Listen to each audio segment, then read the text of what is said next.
নমস্কার, welcome back to my channel. আমি মাম্পি চলে এসেছি নতুন একটি রেসিপি নিয়ে, যেটা হচ্ছে মাছ কষা। তোমরা শুনেছো চিকেন কষা, মাটন কষা, কিন্তু মাছ কষা নিশ্চয়ই কোনোদিন শোনোনি। কিন্তু আমি আজকে করেছি মাছ কষা। এই রেসিপিটি যদি জানতে চাও, চলে আসো আমার সঙ্গে, একটু দেখে নাও রান্নাটা কেমন করে করেছি। এর জন্য অবশ্যই লাগবে প্রথমে আমাদের মাছগুলো ছোটো ছোটো টুকরো করে কেটে নিয়েছি। আর মাছের পিসগুলো ছোটো ছোটো টুকরো করে কেটেছি এই কারণে, কষলে পরে ছোটো থাকলে ভালো লাগে, বড় থাকলে ভালো লাগে না। এরপর কড়া গরম করে মাছগুলো নিয়ে সুন্দর করে কড়া করে ভেজে নেব। মাছগুলো কড়া করে ভাজতে হবে, অত নরম করে ভাজলে কষাতে ভালো লাগবে না।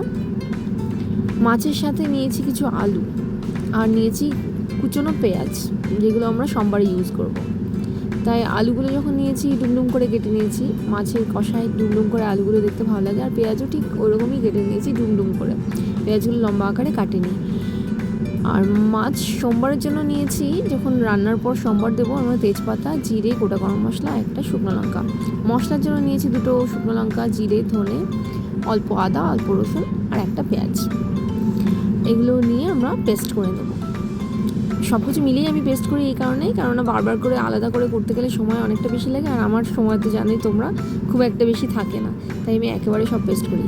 ঠিক আছে, মাছের সাথে সাথে মাছ ভাজা হয়ে গেলে পরপর আমরা আলুগুলোও ভেজে নেবো, লাল লাল করে ভেজে নেবো মাছ আর আলু।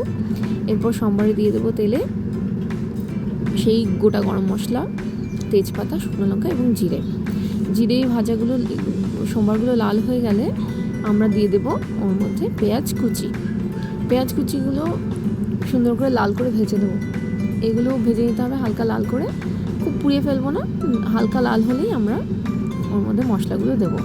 তো পেঁয়াজগুলো দিয়ে দিয়েছি, পেঁয়াজগুলো ভেজে নিয়ে মোটামুটি যখন হালকা লাল হয়ে এসছে, তখন আমরা দিয়ে দেবো ওর মধ্যে বেটে রাখা মশলাগুলো যথারীতি কষে নিয়ে তেল ছেড়ে উঠলে সেই আমার রান্নার পদ্ধতি।